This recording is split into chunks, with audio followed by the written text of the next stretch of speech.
Nothing phone గురించి almost all majority of the specs almost confirmed specs అయితే మనకి leak అవటం అయితే జరిగింది. అది కొత్తగా లీక్ అయింది ఏం కాదు, ఆల్రెడీ ప్రీవియస్లీ దీనికి సంబంధించి నేను ఒక వీడియో కూడా చేశాను.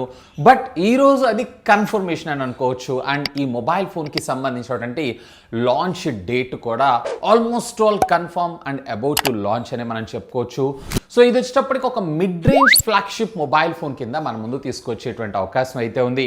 అసలు ఈ నథింగ్ బ్రాండ్ ఏంటి అనే విషయానికి వచ్చారు అన్నట్లయితే, OnePlus కో-ఫౌండర్ అనేటువంటి కర్ల్ పై ఎవరైతే ఉన్నారో ఇతను బయటకు వచ్చి ఓన్గా ఎస్టాబ్లిష్ చేసుకున్నటువంటి కంపెనీయే ఈ నథింగ్. సో దీని ద్వారా ఆల్రెడీ వీళ్ళు TWS బడ్స్ని అయితే మార్కెట్లోకి తీసుకొచ్చారు సెమీ ట్రాన్స్పరెన్సీ మోడ్ తోటి.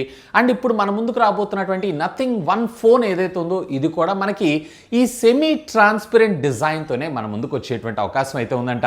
సో ఈరోజు ఈ ఎపిసోడ్లో దీనికి సంబంధించినటువంటి ఆల్మోస్ట్ కన్ఫర్మ్ డీటెయిల్స్, అలాగే దీని ప్రైస్ ట్యాగ్, లాంచ్ డేట్తో పాటు ఆ బడ్జెట్కి ఇది ఓకేనా కాదా అనేది నా కన్ఫర్మేషన్ కూడా నేను మీకు ఇస్తాను, ఒకవేళ ఆ బడ్జెట్లో లాంచ్ అయింది అన్నట్లయితే కనుక. సో ఆలస్యం చేయకుండా వీడియోని అయితే స్టార్ట్ చేద్దాం. వీడియోని మొదటిసారి చూస్తున్నారంటే ఛానల్ సబ్స్క్రైబ్ చేసుకోండి, ఎందుకంటే నేను మీ అందరి కోసం ఇలాంటి అమేజింగ్ టెక్ కంటెంట్ని తీసుకొని వస్తుంటాను. బై ద బై, నా పేరు వాసు అండ్ మీరు చూస్తున్నారు వాసు టెక్ వ్లాగ్స్. సో మొదటిగా మనం దీని డిజైన్ అండ్ బిల్డ్ గురించి మాట్లాడుకుందాం. సో ఇది వచ్చేటప్పటికి మనకి బాక్స్డ్ కైండ్ ఆఫ్ డిజైన్తోనే మనం చూసేటువంటి అవకాశం ఉందంట. నిన్న రాత్రి దీనికి సంబంధించినటువంటి రేర్ అండ్ ఫ్రంట్కి సంబంధించినటువంటి డిజైన్ లుక్ అయితే మనకి బయటపడటం అయితే జరిగింది. ఆల్మోస్ట్ ఆల్ మీకు ఇంకా చెప్పాలన్నట్లయితే సామ్సంగ్ గెలాక్సీ S22 సిరీస్లో మనం ఏ విధంగా అయితే ఈ సెంటర్ పంచ్ హోల్ కట్అవుట్ని అయితే చూస్తుంటామో సేమ్ అదే విధమైనటువంటి పంచ్ హోల్ కట్అవుట్ అయితే మనకి ఇక్కడ రావటం జరిగింది. అండ్ డిజైన్ అంతా కూడా బాక్స్ కైండ్ ఆఫ్ డిజైనే మనం చూస్తుంటాం. అంటే ఏదైతే iPhone 12 అలాగే 13 సిరీస్లో మనం బాక్స్డ్ కైండ్ ఆఫ్ డిజైన్ చూస్తున్నామో అదే విధంగా అఫ్కోర్స్ సామ్సంగ్ S22 ప్లస్ కూడా మీకు ఇదే డిజైన్లో రావడం జరుగుతుంది.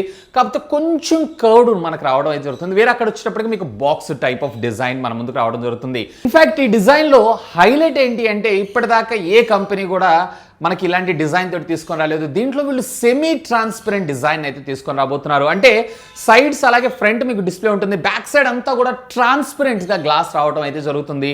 ముఖ్యంగా చెప్పాలంటే ఈ ఫోన్ మీద వీళ్ళు డిజైన్ మీద బాగా కాన్సన్ట్రేషన్ అయితే చేస్తున్నారు. మేబీ ఇదే ఫైనల్ అయ్యేటువంటి అవకాశం అయితే ఉంది. అండ్ చూద్దాం మరి ఇది తీసుకొస్తే మాత్రం నిజంగా ట్రాన్స్పరెన్సీ అంటే లోపల ఉండేటువంటి పార్ట్స్ అన్ని కనపడేలాగా మనకి బ్యాక్ సైడ్ ప్యానల్ ఉండేటువంటి అవకాశం ఉందని చెప్పి ఒక స్ట్రాంగ్ రూమర్ అయితే వస్తుంది. అలాగే మీరు రేర్ చూసారు అంటే కేవలం రెండు సెన్సార్స్ మనకు కనపడబోతున్నాయి. ఒకటి వచ్చినప్పటికే mostly if I'm not wrong వీళ్ళు 50 మెగాపిక్సెల్ని లాంచ్ చేసేటువంటి అవకాశం ఉంది. మంచి సోనీకి సంబంధించినటువంటి 766 సెన్సార్తో కానీ లేదన్నట్లయితే ఇంకా దానికన్నా అప్గ్రేడెడ్ దాంతో కానీ.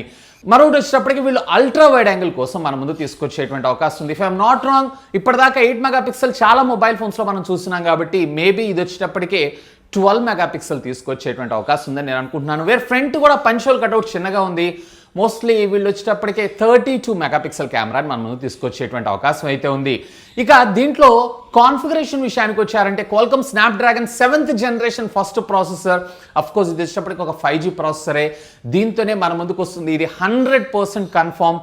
అండ్ LPDDR4X టెక్నాలజీకి సంబంధించినటువంటి ర్యామ్, UFS 3.1 స్టోరేజ్ని మన ముందు తీసుకొస్తున్నారు.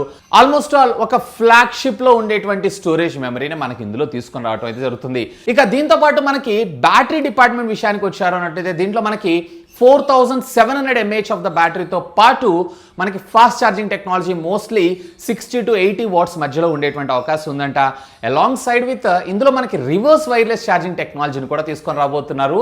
మిడ్ రేంజ్ ఫ్లాగ్షిప్ సిరీస్లో ఇదే మనం మొట్టమొదటిసారి కూడా అనుకోవచ్చు. ఇదే కాకుండా మనకి డిస్ప్లే కూడా AMOLED, అందులో కూడా వీళ్ళు 120 Hz రిఫ్రెష్ రేట్తో మన ముందుకైతే తీసుకొని రాబోతున్నారంట. ఇక రెస్ట్ ఆఫ్ ద థింగ్స్ అన్ని మనం వెరీ కామన్గా చూసేటువంటి అవకాశం ఉంది. లైక్ దీంట్లో మనకి డ్యూయల్ స్టీరియో స్పీకర్ కావచ్చు, డాల్బీ ఆడియో టెక్నాలజీ కావచ్చు, ఇవన్నీ కూడా. ఇక దీంట్లో వీళ్ళు వచ్చేటప్పటికి ఆల్మోస్ట్ ఆల్ క్లీన్ యూఐనే మన ముందు తీసుకొచ్చేటువంటి అవకాశం ఉంది. OnePlusలో ఏ విధంగా అయితే మనం ఆక్సిజన్ ఆపరేటింగ్ సిస్టమ్ చూసామో సేమ్ ఆల్మోస్ట్ సిమిలర్గానే ఈ ఓఎస్ కూడా ఉండేటువంటి అవకాశం ఉంది. ఆల్రెడీ దీనికి సంబంధించినటువంటి నథింగ్ లాంచ్ అని కూడా వీళ్ళు ప్లే స్టోర్లో లాంచ్ చేస్తారు. ఒకవేళ వాడకపోతే ఒకసారి వాడైతే చూడండి. ఇది కూడా క్వైట్ సింపుల్గా డీసెంట్గా ఎటువంటి ఇష్యూస్ లేకుండా అయితే వర్క్ చేస్తుంది. ఇక ఫైనల్గా మీరు ఎదురు చూస్తున్నటువంటి ప్రైస్, కానీ ప్రైజింగ్లో మాత్రం డిసప్పాయింట్మెంట్ ఉండే అవకాశం ఉందని అనుకుంటున్నాను. లేదా దీనికి సంబంధించినటువంటి మార్కెటింగ్ స్ట్రాటజీ అని కూడా మనం అనుకోవచ్చు. వీళ్ళు ఆన్లైన్లో లీక్ చేయటం మాత్రం సుమారుగా మన ఇండియన్ కరెన్సీలో కన్వర్ట్ చేస్తే 40-41 వేల రూపాయల దాకా ఉండేటువంటి అవకాశం ఉందంట. కానీ ఆ బడ్జెట్లో తీసుకొస్తే మాత్రం ఇండియాలో ఎవరు దాన్ని పట్టించుకోరు. ఇఫ్ ఐఎమ్ నాట్ రాంగ్, ఇది వచ్చేటప్పటికే మోస్ట్లీ 25,000 రూపాయల నుంచి 30,000 రూపాయల బడ్జెట్ సెగ్మెంట్లోనే లాంచ్ చేసేటువంటి అవకాశం ఉందని నేను అనుకుంటున్నాను. సో మీరేమనుకుంటున్నారు ప్రైసింగ్ గురించి? లెట్ మీ నో కింద ఉన్నటువంటి కామెంట్ సెక్షన్లో కామెంట్ చేయండి. అండ్ ఒకవేళ 40,000 రూపాయలకి లాంచ్ చేస్తే మీ రియాక్షన్ ఏంటి? లెట్ మీ నో కామెంట్ చేయగలరు. అండ్ ఈ మొబైల్ ఫోన్ వచ్చేటప్పటికే మీకు వచ్చే నెల అంటే రేపు జూన్ 21వ తారీఖు అఫీషియల్గా లాంచ్ అయ్యేటువంటి అవకాశం ఉందండి. ఫస్ట్ ఆఫ్ ఆల్ యూరోపియన్ మార్కెట్లో తీసుకొచ్చి ఆ తర్వాత ఏషియన్ కంట్రీస్లో లాంచ్ చేసేటువంటి అవకాశం ఉందని చెప్పి ఒక స్ట్రాంగ్ రూమర్ అయితే వస్తుంది. స్ట్రాంగ్ రూమర్ కాదు, ఆల్మోస్ట్ ఆల్ కన్ఫర్మ్ అని అనుకోవచ్చు. సో ఇది ఫ్రెండ్స్ నథింగ్కి సంబంధించి ఇప్పటిదాకా ఉన్నటువంటి almost all confirmed leak including డిజైన్తో సహా. ఇంకా మీకు ఏమైనా డౌట్స్ ఉన్నట్టయితే లెట్ మీ నో కింద ఉన్నటువంటి కామెంట్ సెక్షన్లో కామెంట్ చేయగలరు. That's all for today. This is Vasu signing off. Have a great day.